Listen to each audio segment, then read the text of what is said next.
하나님의 말씀, 복음에 대해서 생각해 보죠. 물질이 불균형해서 소유가 불평등한 건 복음에 비교하면 양호합니다. 복음은요, 더 불공평합니다. 어떤 것은 하나님의 말씀이 차고 넘칩니다. 인터넷만 틀어도 얼마든지 복음의 말씀을 들을 수 있습니다. 1년에 몇 차례 전도 집회가 있고 성경 강연회가 있어요. 하루에도 몇 번씩 말씀을 들을 수 있습니다. 진료합니다. 또 이럽니다. 또 어떤 곳은 복음이 넘쳐납니다. 복음의 말씀이 넘쳐납니다. 듣기 싫어도 듣게 됩니다. 어떤 곳은요, 아무리 듣고 싶어도 들을 수 없는 곳이 있습니다. 너무너무 듣고 싶고 너무너무 필요한데 들을 수 없는 곳이 있습니다. 복음은 더 심각하게 불공평합니다. 복음으로 따지면 우리는 최상위층입니다. 물질로 따졌을 때 최상위층을 어느 정도로 생각할지 모르겠는데 복음으로 따지면 우리는 최상위층에 있습니다. 그러면 복음의 최하위층에 있는 사람들에게 미안한 마음을 좀 가져야 되는 거 아닐까요? 의무감은 가져야 되는 게 아닐까요? 복음을 전혀 듣지 못하는 사람들이 너무 많습니다. 그 중에 한 나라가 우리가 후원하는 방글라데시예요. 방글라데시는 세계에서 가장 가난한 나라라고 이야기를 합니다. 1인당 평균 소득이 어느 정도인지 모르겠지만 수도인 다카에서 직장을 잡고 월급을 받는 사람들의 급여가 우리나라 돈으로 25만 원에서 30만 원입니다. 그게 한 달 급여예요. 25만 원에서 30만 원. 그러면 대충 우리나라보다 일단 급여가 한 10분의 1 정도 평균으로 되겠다 싶죠. 그 정도의 급여로 삽니다. 인구는 1억 8천만입니다. 우리나라보다 훨씬 많죠. 다카라는 수도에 인구가 밀집되어 있습니다. 그곳에서 돈벌이가 가능하거든요. 다른 지역은 농사 외에는 돈을 벌 수가 없어요. 다카라는 곳의 인구가 3천에서 4천만입니다. 작은 우리나라 글쎄요, 서울 인구에 비교하면 어마어마하게 많죠.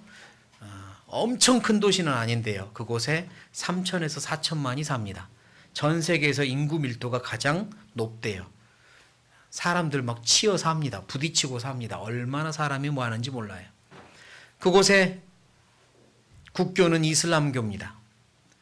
어떤 사람은 99%, 어떤 사람은 한 83% 이렇게 통계를 내는데요. 대부분 다 이슬람교입니다. 아주 강하게 이슬람교를 믿는 사람도 있고 그냥 저는 그래도 우리 집안이 이슬람교를 믿는 집안이에요. 이런 사람도 있지만 이슬람교입니다. 기독교인들은 0.3%입니다. 0.3%. 그러면 약 500만에서 600만 사이인데 기독교인들은 당연히 이슬람 국가 안에서 함께 생활하기 어렵잖아요. 그래서 먼 국경으로 쫓겨나 있습니다. 기독교인들이 사는 마을은 대부분 국경 지역이에요. 국경 지역. 그리고 척박한 지역, 살기 어려운 지역에서 기독교인들이 모여서 삽니다. 매우 가난하죠. 그러니까 대부분. 그리고 이제 그 기독교인들도 어떻게든 돈을 벌기 위하여 공부하기 위하여 다카라고 하는 수도로 와서 사는 분들도 있는데 이제 그들이 구원을 받고 다카 교회가 형성이 됐습니다. 다카는 방글라데시의 수도입니다. 그곳에 복음이 들어간 거예요. 이슬람 국가인데 다른 이슬람 국가랑 비교했을 때는 좀 온건합니다. 유해요.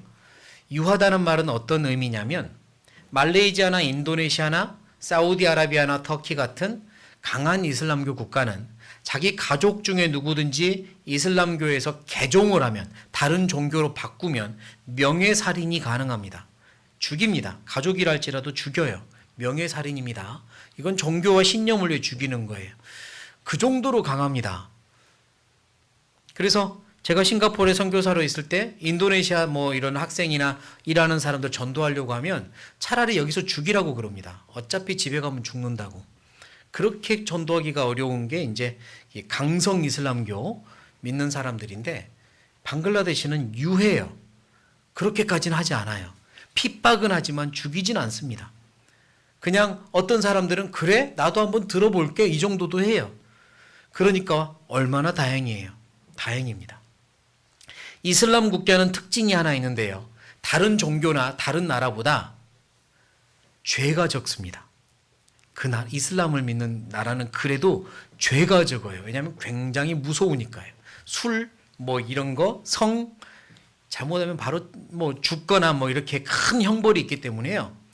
죄가 적습니다. 그래서 선해요. 그건 있어요. 마음이 악이 쌓이지 않았습니다. 선해요. 그 선한 마음에 하나님 복음 들어가면 구원받는 게 되더라고요. 쉽더라고요.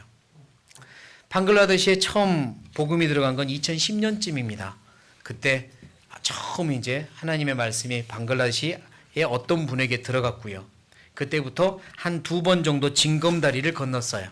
징검다리를 건넜다는 말은 처음에 만났던 그 사람을 통해서 계속된 게 아니라 그 사람은 떨어져 나가고 다른 사람이 연결됐고 또 떨어져 나가고 또 연결된 겁니다. 아니 처음부터 지금에 연결된 분들과 연결했으면 낭비하지 않았을 것 같은데 라는 생각도 할 수 있지만 하나님의 계획은 늘 다른 것 같아요. 세계 선교의 어떤 모습을 보면 징검다리를 건너는 경우가 꽤 있습니다. 그러면서 그 나라의 실정을 알게 되고 그러면서 이곳에서는 어떻게 복음을 전해야 되는지 한국 교회도 배우게 돼요. 지혜가 쌓이게 됩니다. 그리고 그런 과정을 통해 힘이 생겨요. 그래서 한 2번 정도 이분과 연결했다가 떨어져 나가고 그분이 또 연결해 준 다른 분을 만나서 한번 시도했다가 떨어져 나가고 그리고 지금의 방글라데시 다카교에 있는 쇼또 목사님 그리고 재산 형제를 만납니다. 그게 2012년이었어요. 2012년에 처음으로 만나요. 복음을 전하기 위해 성경 강연회를 하러 갔는데 영어를 방글라데시 말로 통역할 사람이 필요했고요. 그래서 급히 구한 게 이 2분이었던 겁니다. 쇼또 목사랑 재산 형제님. 그리고 이들이 이제 이렇게 용돈도 받을 수 있고요. 통역해달라고 하니까 또 하나님의 일이니까 그분들은 원래 다른 교회에서 목사와 형제로 있었는데요. 와서 통역을 한 겁니다.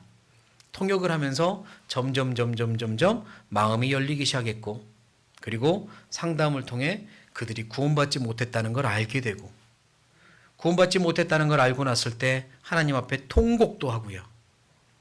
그리고 성경 강연회를 들으면서 통역하면서 구원을 받습니다. 2012년에 그렇게 시작이 됐어요. 그리고 이분들이 처음에는 구원을 받았지만 자기들이 다녔던 교회를 계속 다니려고 하는데 간증이 그렇습니다. 아닌 거예요. 도무지 말씀이 들어오지 않더래요. 구원을 받고 나니까 완전 다르게 전했다는 걸 알겠더라는 거예요. 이거 아닌데 어떡하지? 고민을 하다가 2014년에 2명이서 나옵니다. 그리고 지금 쇼또 목사님의 사는 집에서 처음으로 교회가 시작돼요. 다카교회가 2명으로 시작합니다. 그 2명이서 그러니까 자기의 쇼또 목사님의 아내분도 구원받지 않은 상태에서 구원받지 않았지만 집을 개방하고 복음을 전하기 위해 따로 시작을 했어요. 2명이서 시작했는데 지금 가보니까 다카교회당에는 약 80명이 그리고 전국으로 거의 15개에서 20개 가까이 모임이 생겼고 다 합하면 300명 이상의 형제자매들이 지금 교제하고 있습니다. 그들이 굉장히 헌신적입니다. 열정적이에요. 복음 앞에 그렇게 순수할 수가 없습니다. 2명에서 시작해서 복음이 전해지죠. 아는 분들, 친한 분들, 또 같은 교회에 있었던 사랑하는 분들 전도하고 전도해서 한 명 한 명 집안에 형제자매들이 모입니다. 그리고 이들이 복음을 전하고 싶고 하니까 형제들은 자기의 돈을 모아서 노트북을 사요. 중고 노트북을 삽니다. 아까 한 달 급여가 25만 원에서 30만 원. 그때는 정말 20만 원에서 25만 원이었습니다. 그런데 2달치 생활비를, 2달치 급여를 다 모아서 중고 노트북을 사요. 형제들이. 그리고 거기다가 한국에서 오신 분들한테 파일을 받은 다음에 자기들의 말로 번역을 하고 전도를 시작합니다. 아는 분들 찾아가서 회사에서 계속 노트북 펼쳐놓고 각자 전도를 했어요. 그 전도하면서 계속 상담을 하면서 구원을 받은 열매가 생기고 본인들도 말씀 전할 수 있는 능력이 생긴 겁니다. 가르쳐 주지 않았고 하라고 하지도 않았는데 본인들이 했습니다. 청년들이 생기면 노트북을 사요. 2달치 급여를 모아서 어떻게 했는지 모르겠지만 노트북을 삽니다. 그리고 파일을 받은 다음에 전도를 해요. 한 명 한 명 늘어났을 때 제가 처음 방글라데시를 간 건 2018년 2월입니다.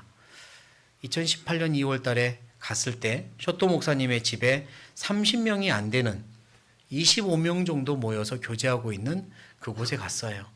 같이 교제하면서 그들의 간증을 들으면서 너무나도 뜨거운 걸 느꼈습니다.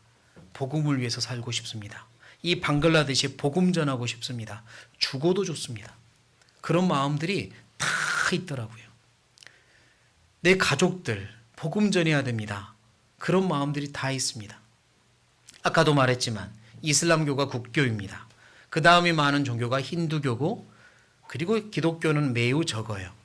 그러다 보니까 그들의 가족들은 대부분 이슬람교 아니면 힌두교 그리고 기독교 집안에서 자란 사람들은 혼자만 이제 나 이제 구원받았습니다 라고 말하는 거죠.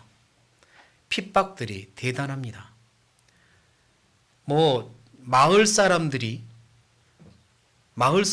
돌을 던지고 쫓아오고 밤에는 쫓아오면서 위협하고 너 그러다가 죽을 줄 알아.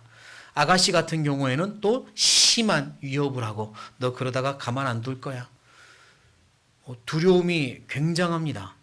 그리고 나 혼자 하나님을 믿었을 뿐인데 우리 집 사람들 모두를 마을이 딸을 시키면서 가게에 가도 뭘 팔지를 않죠.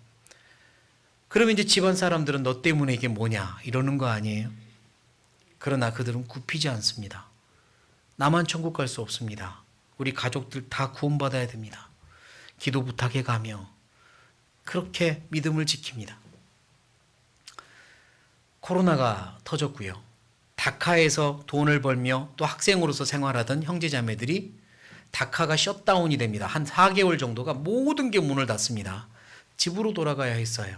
집으로 돌아갈 때 그들은 다 손에 말씀, 노트북 다 들고 갑니다. 그리고 그 집에서 복음을 전했어요. 코로나 기간 동안 어쩌면 방글라데시는 가장 큰 은혜를 받았습니다. 그때 각 지역으로 가서 자기들의 집안 사람들 모아놓고 맞더라도 복음 전해요. 그렇게 해서 순식간에 많은 모임들이 늘어났더라고요.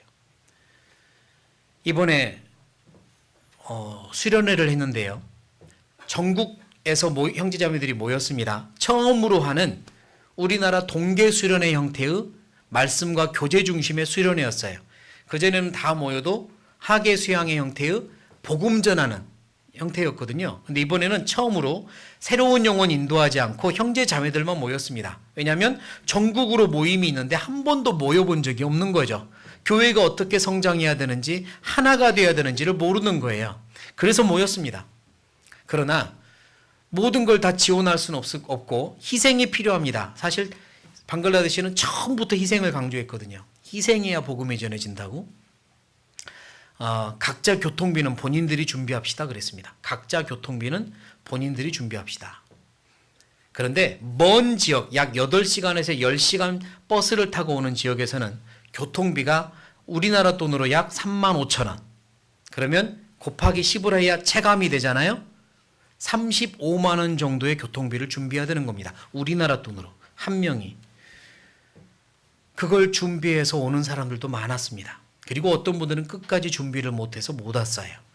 그리고 이번에 어린이를 돌봐줄 수 없으니 어린아이를 동반할 수 없으니 그건 양해 바랍니다 라고 했더니 엄마들이 많이 못 왔습니다. 전체 300여 명 중에 140명이 왔어요. 자기 교통비 준비해서 교제로 찾아옵니다. 청년회가 한 15살부터 시작합니다. 15살. 그들이 청년회예요. 대단합니다. 15살이면 우리나라로는 중등부인가요? 대단합니다. 15살 청년들이요. 장난이 아니에요. 복음을 위해서 살기로 작정하는 아이들입니다. 그리고 이렇게 일 있으면 막 달려가서 자기들이 하겠다고 하고요. 그럽니다. 자매들은 18살 이후부터는 결혼을 합니다. 빨리 해야 돼요. 결혼을 합니다. 어른이죠. 벌써 어른입니다. 그리고 어머니에 의해서 같이 봉사하고 그래요. 근데 이들이 간증을 이제 올해 처음으로 전국이 모여서 간증을 하는데 다들 똑같은 간증을 합니다. 제가 거의 대부분 이제 시간이 되는 대로 간증을 했는데요. 정말 거의 한 명도 죄 때문에 고민하는 사람이 한 명도 없었습니다. 죄 때문에 고민입니다. 그래서 제가 나약해져서 고민입니다. 이런 간증 한 명도 안 했습니다. 다 어떤 간증했냐면 핍박을 이기게 해주세요. 핍박을 이기게 해주세요. 그 간증만 했습니다. 다 핍박 중에 있습니다. 맞고 쫓겨나고. 그래도 이 핍박 중에도 복음 전해야 하더니 복음 전하겠습니다. 저를 위해 기도해 주세요. 우리 마을에 성경 강연회 하는 게 소원입니다. 우리 마을에 저 어떻게든 집회를 하겠습니다. 기도해 주세요. 다 그런 기도 부탁을 하더라고요. 저뿐 아니라 같이 갔던 목사님도 또 형제자매님들도 감동을 했습니다.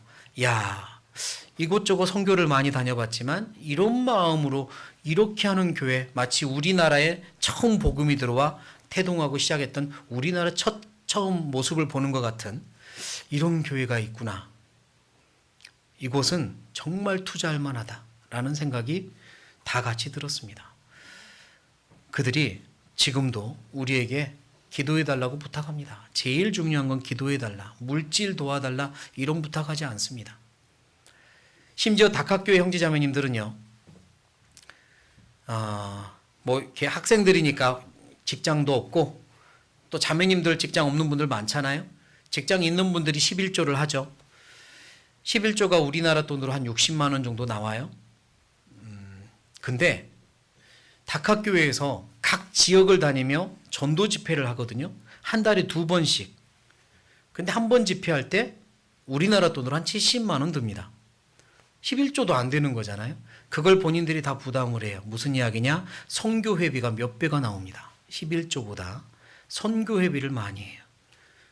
그러면 10에 몇 조를 하는지 알겠죠. 그리고 그걸 가지고 집회를 다닙니다. 집회를 갔더니 노트북이 필요하다 보이면 또 모아서 노트북 보내줘요. 다카교회 형제자매들이요, 큰 희생과 헌신을 하고 있습니다. 오직 복음을 위해, 오직 복음을 위해. 그렇게 하니까 계속 복음이 전해져요. 계속 복음이 전해지고 이제 10월 달에 학예 수양회를 하기로 했습니다. 1000명 해보자. 우리가 이번에 선교센터에서 동교 수련회를 했는데요. 마침 큰 강당을 짓고 있더라고요. 800명 들어가는 강당을 짓고 있습니다. 우리가 부탁한 적도 주문한 적도 없는데 본인들이 짓고 있어요. 800명 들어가는 강당. 10월 전에 완공한답니다. 우리 그거 쓰면 되겠더라고요. 그래서 1000명 모으자고 했습니다. 각자 모든 분들이 각자 수양회비를 준비하고 부족한 건 후원교회에서 돕자. 이번만 한번 그렇게 해보자. 이번만. 각자 수양회비 준비하는 것도 1인당 10만 원 이상을 준비해야 되는 건데 한국의 가치로 준비하자. 그리고 한국에서 돕자. 그렇게 한 겁니다. 1000명 이상. 1인당 5만 원 정도면 수양에 참석합니다. 그리고 구원받을 수 있어요. 내가 한 명 살릴 수 있는 겁니다. 내가 한 명 수양에 참석시키고 구원받게 해줄 수 있는 겁니다. 내가 한 명을, 내가 2명을, 중고등부라도 가능해요. 내가 한 명 참석해서 구원받게 돕고 싶습니다. 그렇게 해서 그곳에 한 영혼이 더 구원받을 수 있도록, 그리고 힘있게 교회가 세워지도록 우리 같이 후원교회니까 노력했으면 좋겠습니다.